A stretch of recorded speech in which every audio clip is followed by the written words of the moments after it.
नमस्कार दोस्तों and welcome back to my channel Purnima Keshav blog. तो आज मैं आपको ऋषि पंचमी की व्रत कथा सुनाने वाली हूँ। व्रत की पूजा विधि मैंने आपको इसके पहले वाले वीडियो में बता दी थी और बोला था कि मैं इसके बाद वीडियो की कथा की भी वीडियो लेके आऊँगी। तो इस वीडियो में आपको मैं प्रमुख कथा सुनाती हूँ जो कि ऋषि पंचमी की है। इसको सुनने से और कहने से हमें जाने अनजाने किसी प्राणी, किसी जानवर, किसी मानव या फिर किसी कीड़े मकोड़े को कोई भी हानि हुई होती है तो उससे पश्चाताप में या फिर उसके दोष से मुक्ति मिलती है। तो चलिए हम कथा शुरू करते हैं। विदर्भ देश के उत्तंक नामक एक सदाचारी ब्राह्मण रहते थे। उनकी पत्नी बहुत ही ज्यादा पतिव्रता और सुशील थी। उनका नाम भी सुशीला था। उन ब्राह्मण के एक पुत्र और दो संतान थी, एक पुत्र और एक पुत्री। विवाह योग्य होने पर उन्होंने समान कुलशील वर के साथ कन्या का विवाह कर दिया। दैवयोग से कुछ दिन बाद वह विधवा हो गई। दुखी ब्राह्मण दंपत्ति कन्या सहित गंगा तट पर कुटिया बनाकर रहने लगे। एक दिन ब्राह्मण कन्या सो रही थी। उसका शरीर कीड़ों से भर गया। पूरे शरीर में न जाने कहां से इतने कीड़े आ गए बिना किसी कारण। कन्या ने सारी बात माँ से कही।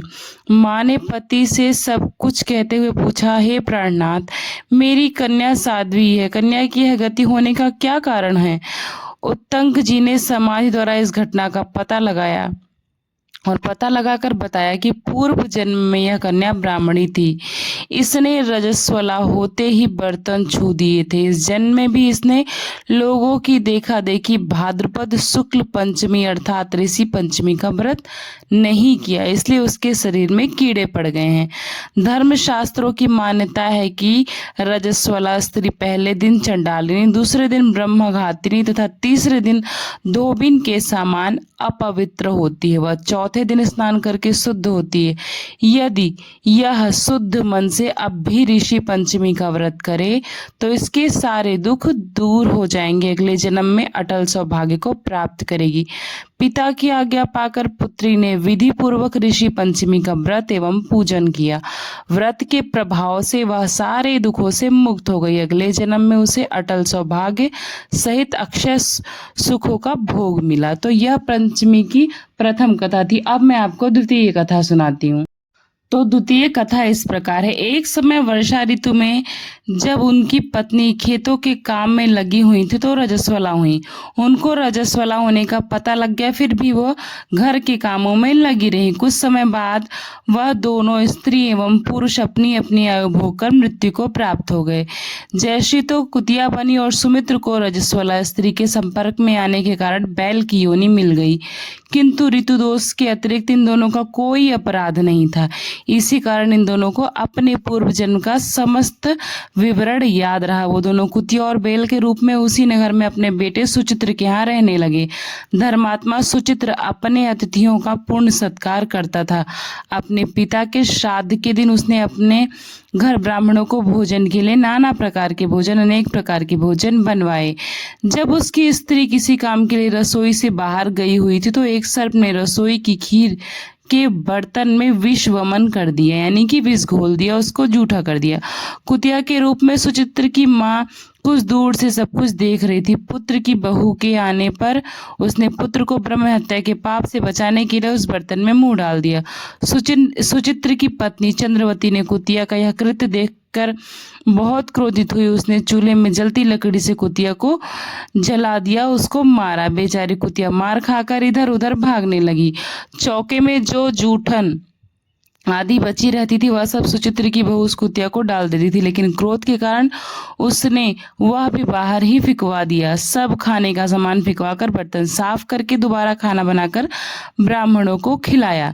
रात्रि के समय से व्याकुल होकर वह कुतिया बैल के रूप में रह रहे अपने पूर्व पति के पास आकर बोली, हे स्वामी, आज तो मैं भूख से मरी जा रही। वैसे तो मेरा पुत्र मुझे रोज खाने को देता था, लेकिन आज मुझे कुछ नहीं मिला है। सांप के विष वाले खीर को बर्तन को अनेक ब्रह्म हत्या के भय से छूकर उनके ना खाने योग्य कर दिया था मैंने। इसी कारण उसकी बहू ने मुझे मारा और कुछ खाने को भी नहीं दिया। तब वह बैल बोला, हे भद्रे, तेरे पापों के कारण तो मैं इस योनि में आ पड़ा हूँ और आज बोझा ढोते ढोते मेरी कमर टूट गई है।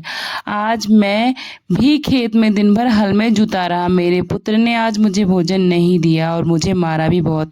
इस प्रकार के कष्ट देखकर इस श्राद्ध को निष्फल कर दिया।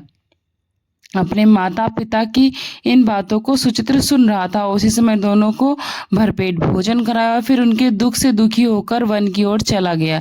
वन में जाकर ऋषियों से पूछा कि मेरे माता पिता किन कर्मों के कारण इन नीची योनियों को प्राप्त हुए हैं और अब किस प्रकार से इनको छुटकारा मिल सकता है।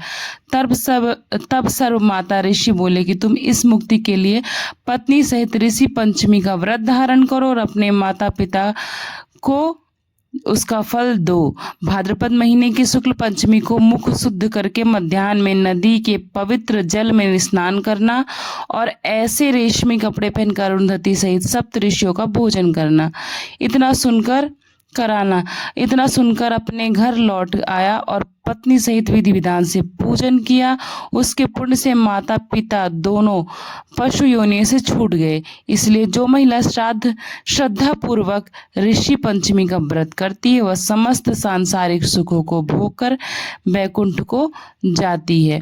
इसलिए अगर हमसे जाने अनजाने कोई भी भूल हो जाती है, कोई भी गलती हो जाती है, इन धर्मों में कभी हम मजबूरी बस कोई काम करते हैं, क्योंकि आज के समय में हम सब जानते हैं कि हम में से अधिकतर स्त्रियों को करना ही पड़ता है। तो आपको इस व्रत को अवश्य करना चाहिए और कोशिश करना चाहिए कि ऐसे दिनों में आप पक्का भोजन बनाएं। कच्चा भोजन जल्दी अशुद्ध माना जाता है। या फिर आप कोशिश करें कि कोई आपकी सहायता कर सके तो बहुत अच्छी बात है। नहीं कर सकता है तो मजबूरी बस आप करें, लेकिन कोशिश जैसा जैसा विधि विधान है उसको पालन करें, व्रत करें, पश्चाताप करें और दान दक्षिणा करके अपने पापों को से मुक्ति पाने का प्रयास करें। तो ये आज की कथा थी जो कि ऋषि पंचमी की बहुत ही प्रमुख कथाएं हैं। इनमें से मैंने 2 आपको सुनाई। अगर ये कथा आपको अच्छी लगी हो तो वीडियो को लाइक करिएगा, चैनल को सब्सक्राइब करिएगा, फ्रेंड्स एंड फैमिली के साथ शेयर करिएगा। ऋषि पंचमी का जो भी व्रत रहते हैं उनके साथ जरूर शेयर करिएगा और कमेंट बॉक्स में बताइएगा कि आपको ये कथा कैसी लगी। और ये कथा सुनने से अखंड सुहाग और दीर्घायु संतान की प्राप्ति होती है। ये एक सच्ची कहानी है, ये सच्ची कहानी पर आधारित कथा है। ये कोई मनगढ़ंत या ऐसी कथा नहीं। इस कथा का उल्लेख आपको पौराणिक कथाओं में भी मिल जाएगा, प्राचीन पुराणों में भी मिल जाएगा। तो बस इसी जानकारी के साथ इस वीडियो को यहीं पर मैं अंत करती हूँ। आशा करती हूँ कि आप सबको ये वीडियो पसंद आई होगी तो चैनल को सब्सक्राइब कर लीजिएगा, वीडियो को लाइक करिएगा, फ्रेंड्स एंड फैमिली के साथ शेयर करिएगा और बहुत अच्छी वीडियो के लिए नोटिफिकेशन को ऑन कर लीजिएगा ताकि आपसे कोई भी वीडियो मिस ना हो। हर एक वीडियो का नोटिफिकेशन सबसे पहले आप तक पहुँच जाए। तो चलिए मिलती हूँ नेक्स्ट वीडियो में, तब तक के लिए अपना खूब सारा ध्यान रखिएगा। नमस्कार।